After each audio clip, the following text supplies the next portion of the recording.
మనం ఈ దేహంలో ఉన్నంతకాలం కూడా మన దేవునికి దూరంగా ఉన్నాం. ఈ ఆత్మ దేహాన్ని ధరించి ఈ లోకంలోకి వచ్చింది. ఆత్మ ఏదో ఒక రోజు మళ్ళీ దేహాన్ని విడిచిపెట్టి తిరిగి మళ్ళీ వెళ్ళిపోతుంది. అయితే ఆత్మపరమైనటువంటి స్వస్థత మనకు అవసరం, ఆత్మకు రక్షణ అవసరం, ఆత్మకు భద్రత అవసరం, ఆత్మకి పాప క్షమాపణ అవసరం. కాబట్టి దేహం యొక్క ముగింపు కొరకు కాదు మనం ఆలోచించాల్సింది, అది బాహ్య పురుషుడు కృషించుచున్నను ఆంతర్య పురుషుడు దినదినము నూతనపరచబడుచున్నాడు. ఆంతర్య పురుషుడు ఆత్మ. భూమి మీద మన గుడారమైన ఈ నివాసము శిథిలమైపోయినను, ఈ నివాసం అంటే భౌతికమైన దేహం, అది బాహ్య పురుషుడు కృషిస్తాడో భూమి మీద మన గుడారమైన ఈ దేహం కృషించిపోతుంది.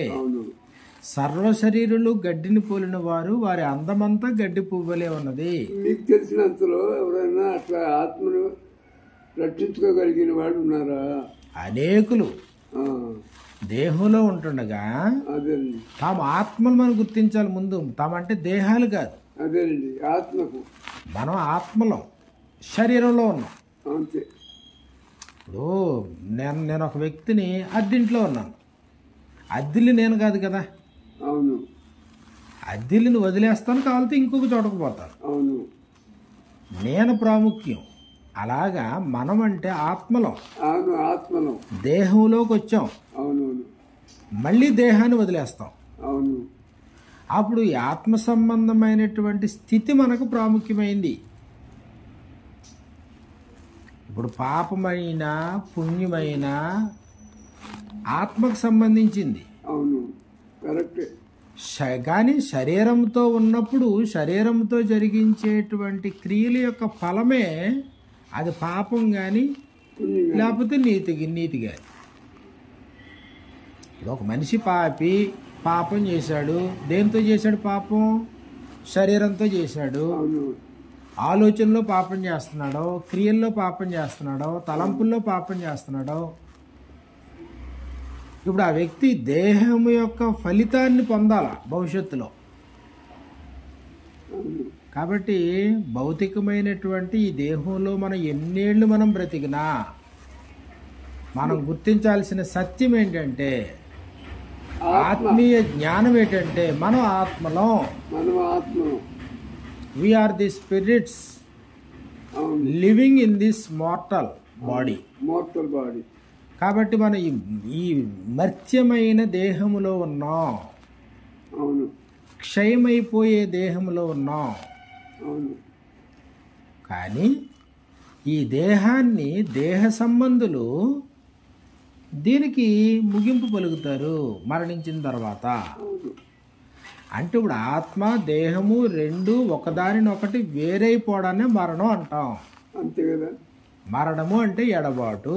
అవును, ఎడబాటు. దేనితో ఎడబాటు? దేహంతో ఎడబాటు.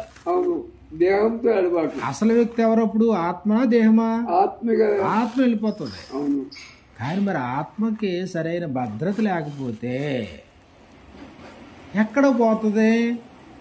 ధనవంతులు ఎలాగైతే యాతనకరమైన స్థలంలోనికి పోయినట్లుగా మనకు ఆధారాలు బైబిల్లో ఉన్నాయో, అలాగే చనిపోయి అతను సమాధి చేయబడును, అప్పుడు అతని ఆత్మ పాతాళంలో బాధపడచ్చు. కాబట్టి ఇక్కడ అది మానసికమైనటువంటి వేదన, యాతనకరమైన స్థలం, బాధపడే స్థలం, అగ్ని ఆరదు, పురుగు చావదు. అలాంటి పరిస్థితిని మనం తప్పించుకోవాలంటే ఈ భూమి మీద ఉంటుండగా మన కొరకు దేవుని చేత పంపబడిన యేసుక్రీస్తునందు విశ్వాసం ఉంచి ఆయన వలననే నాకు పాపక్షమాపణ, నా ఆత్మకు భద్రత. కాబట్టి ఆ విశ్వాసము ద్వారా మనం పాపక్షమాపణ నిమిత్తం మనం బాప్తిసం పొందితే అప్పుడు మనం దేవుని యొక్క ఆత్మను వరంగా పొందుతాం, దైవ కుమారులవుతాం, దేవుని బిడ్డలుగా ఈ దేహంలో ఉండి మనం మృతి పొందితే శాశ్వతమైన నిత్యత్వానికి వెళ్తాం. కాబట్టి ఈ వయసులో మీరు తప్పనిసరిగా ఆలోచించాల్సిన విషయాలు మాట ఇవి. అవును, యథార్థమే మరి. అంతే కదా. ఏమి తిందుమా, ఏమి త్రాగుదుమా, ఏమి ధరించుకుందుమా, ఏమి సంపాదించుకుందాం, దాని కాలం అయిపోయింది. అవునవును. గతించిన కాలమే దానికి చాలు. ఇప్పుడు తినబోయి తినేది లేదు, సుఖం పడేది చేసేది లేదు, ఏమీ లేదు. అవును ఆయనను వాటి వైభవం ఆయాసమే దుఃఖమే, అది త్వరగా గతించిపోను, ఎగిరిపోతాం. అవును. కాబట్టి ఇవి త్వరగా గతించిపోయే దుర్దినాలు, వృద్ధాప్యమందు వయసుకు సంబంధించిన దుర్దినాలు. అవును. కాబట్టి సరిగా నడవలేకుండా, సరిగా మాట్లాడలేకుండా, సరిగా తినలేకుండా, ఊరు ప్రయాణాలు చేయలేకుండా. కాబట్టి ఇదేంటంటే దేహము నుండి ఆత్మ విమోచించడానికి సిద్ధంగా ఉంది. అవును, అంతే సిద్ధంగా ఉన్నాం. అవును. ఆత్మ దేహాన్ని విమోచించడానికి సిద్ధంగా ఉందన్నమాట. అవును. కాబట్టి ఈ సత్యాన్ని మనం గ్రహించాలి.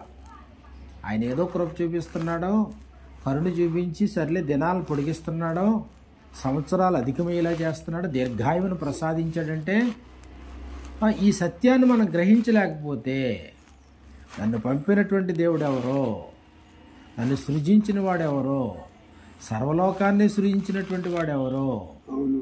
ఆయన నా నుంచి ఏం ఆశిస్తున్నాడు ఆయన అనేటువంటి సత్యాన్ని మనం గుర్తించలేకపోతే మనం తీవ్రంగా నష్టపోతాం సార్. ఎంత నష్టపోతామంటే మళ్ళీ దిద్దుకోలేనంత నష్టం అయిపోతాం. అవును, యథార్థమే కదా. కాబట్టి అప్పుడు ఎంత రోధించినా, ఎంత బాధపడినా, పాతాళమందున్నవాడు పరదేశుకు రాలేడు, నరకము నుండి ఎవడో తప్పించుకోలేడు. తప్పించుకోవడానికి భూమి మీదే అవకాశం. ఇప్పుడు తప్పించుకుంటేనే అప్పుడు తప్పించబడతాం. కానీ ఇప్పుడు మనం కాలయాపన చేసి నిర్లక్ష్యం చేసామనుకోండి, మన మొహమాట పడి మన పిల్లలు ఏమనుకుంటారో, మన బామ్మర్దులు ఏమనుకుంటారో, అల్లుళ్ళు ఏమనుకుంటారో, కొడుకులు ఏమనుకుంటారో అనుకున్నాం అనుకోండి, భవిష్యత్తు అంత అంధకారంగా ఉంటుంది. యథార్థమేనండి. కాబట్టి దాన్ని గురించి మీరు ఆలోచించగలిగితే నిత్య జీవానికి ప్రయాణం చేయడానికి నా వంతు సహకారం నేను చేయగలను ఒక స్వార్థికుడిగా.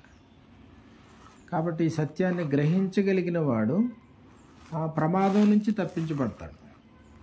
బుద్ధిమంతుడు పరమునకు పోవు జీవమార్గాన్ని వెతుకుతాడు. బుద్ధిహీనుడైనటువంటి వాడు అతను తిరిగి అగ్నిగుండంలో పడిపోతాడు. అంతే కదా. సువార్తకు లోబడని వారికి ప్రతిదండన ఉందన్నాడు. కాబట్టి ఈ సంగతులు భూమి మీద ఉన్నప్పుడు ఇన్ని సంవత్సరాలు మనం బ్రతుకుతున్నాం. ఏది న్యాయాన్యాయం, ఏది సత్యం అసత్యం, ఏది యథార్థం అబద్ధం, వీటిని మనం జాగ్రత్తగా మనం గ్రహించుకుని మన జీవితాన్ని ముందు కొనసాగించుకోలేకపోతే దీనివల్ల అపారమైనటువంటి నష్టం. ఒకడు సర్వలోకమును సంపాదించుకుని చివరికి తన్ను తాను నష్టపరుచుకున్నట్లుగా ఉంటుంది జీవితం. అర్థం చేసుకోకపోతే అన్నీ సంపాదించుకున్నాం, ఏం తక్కువ, అన్నీ ఉన్నాయి, కానీ ఏమి లేదు ఆత్మక రక్షణ. మరి ఉపయోగం ఏముంది దానివల్ల?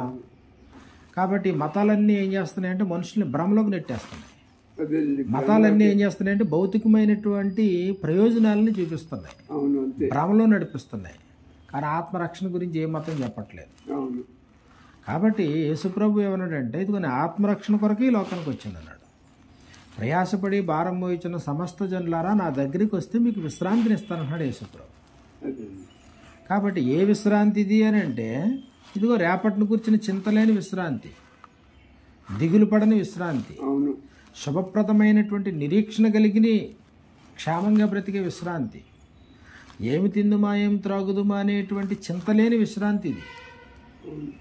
కాబట్టి మనుషులు భూమి మీద ఉన్నప్పుడు ఇదిగో అపరాధముల చేతను పాపముల చేతను చచ్చి, ఎప్పుడైతే అపరాధములు పాపములు చేశారో దేవునికి దూరం అయిపోయారు, దేవునికి శత్రువులు అయిపోయారు. తిరిగి మళ్ళీ దేవునికి దగ్గర అవ్వాలి, దేవునికి మిత్రులుగా మారాలి, దేవునికి కుమారులు అవ్వాలి. ఆయన సంతానంగా ఈ దేహంలో మనం మృతి పొందితే దేవుని దగ్గరికి వెళ్ళేటువంటి అవకాశం అనమాట. అది లేని పక్షంలో మనం ఏమవుతుందంటే మనం నిర్లక్ష్యం చేస్తున్నాం, కృపను దుర్వినియోగం చేసుకుంటున్నాం.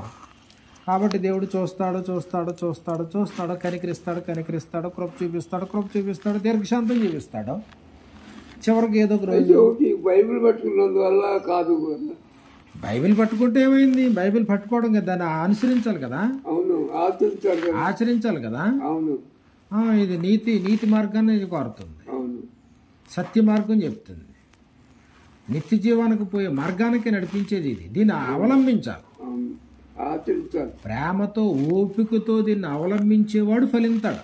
అవును, ఇదేదో మీరు కళ్ళబల్లి కౌర్ల కోసమో లేదా కాలయాపన కోసమో లేకపోతే ఇదేదో పారాయణం చేయడం కాదు ఇది. నేనైతే కేవలం సువార్త విన్నానే ఇది అయితే ఒకటి చూడండి, ఇది అంతా ఏదో పారాయణం చేస్తే మనకేదో మేలు జరుగుతుందని కాదు. అవును, అది చదవటం వలన, దాన్ని పరిశీలన చేయడం వల్ల అందులో ఉన్న సంగతులను గ్రహిస్తాం. అవును, గ్రహిస్తాం. అది మన ఆత్మకి రక్షణ భాగ్యాన్ని కలుగు చేస్తుంది అన్నమాట. అవును, ఎందుకంటే యేసుప్రభు మాటలు నిత్య జీవపు మాటలు. నిత్య జీవానికి వారసుని అవ్వాలంటే నేను ఏం చేయాలి అని అనేకులు వచ్చి యేసుప్రభుని అడిగినప్పుడు, ఇదిగో నిత్య జీవానికి నువ్వు పోవాలి అంటే ఇదిగో నువ్వు ఇలా బ్రతుకు, భూమి మీద యథార్థంగా బ్రతుకు, సత్యంగా బ్రతుకు, న్యాయంగా బ్రతుకు, నీతిగా బ్రతుకు, తల్లిదండ్రులను సన్మానించు, వ్యభిచారం చేయొద్దు, దొంగతనం చేయొద్దు, అబద్ధ సాక్ష్యం పలకొద్దు, నీ పొరుగువానికి ఏది ఆశించొద్దు, అంత మాత్రమే కాదు పరలోకంలో ధనాన్ని కూర్చుకో. ఇదిగో భూమి మీద బ్రతుకుతూ ఉంటాడుగా నేను పంపినటువంటి వాని యందు విశ్వాసం ఉంచు. ఆ సత్యాన్ని మనం గ్రహించగలిగిన నాట అప్పుడు మనం రక్షణ భాగ్యంలో అడుగుపెట్టడానికి అవకాశం ఉంటుంది అన్నమాట. దీంట్లో తల్లిదండ్రుల పాత్ర, లేకపోతే పిల్లల పాత్ర, లేకపోతే కొడుకులు కూతుర్ల పాత్ర, మనవాళ్ళ పాత్ర, ఇవన్నీ సంబంధం లేదు. ఇది ఎవరు బ్రతుకాలదే. ఒరే బాబా నేను పోతున్నాను రా అంటే మనతో వచ్చేవాళ్ళు ఎవరు ఉండరు. కాబట్టి అయ్యో సమాజం ఏమనుకుంటుందో, వాళ్ళు ఏమనుకుంటారు, ఎవరేమనుకుంటారు, ఇది ఏమైనా వ్యభిచారం చేస్తున్నామా, దొంగతనం చేసామా, లేకపోతే ఎవరిదన్నా సొత్తు అపహరించామా, మన యొక్క విశ్వాసం సుస్థిరం చేసుకున్నాం, సత్యాన్ని ప్రేమించి నమ్మాం, సత్యం పక్షంగా పోరాడి జీవితాన్ని ముగిస్తున్నాం, సత్య సంబంధులుగా దేవుని కుమారులుగా భయభక్తులతో బ్రతుకుతున్నాం. కాబట్టి అది ఆనందకరమైనటువంటి జీవితాన్ని వెతుక్కోవడం అటండి. లేకపోతే ఏముంటుంది, ఎన్నేళ్ళు ఈ లోకంలో బ్రతికినా, ఎంతకాలం ఈ లోకంలో జీవితాన్ని జీవించినా ఏదో ఒక రోజున దేహాన్ని ముగించాలి కదా. ఆత్మకు రక్షణ కావాలి. అది లేకపోతే మరి ప్రయోజనం ఉండదు కదా. కాబట్టి దాని గురించి ఆలోచించండి మాస్టారు. అది పరిస్థితి. కాబట్టి దాని విషయంలో మీకు ఎలాంటి సందేహాలు వచ్చినా అడగండి.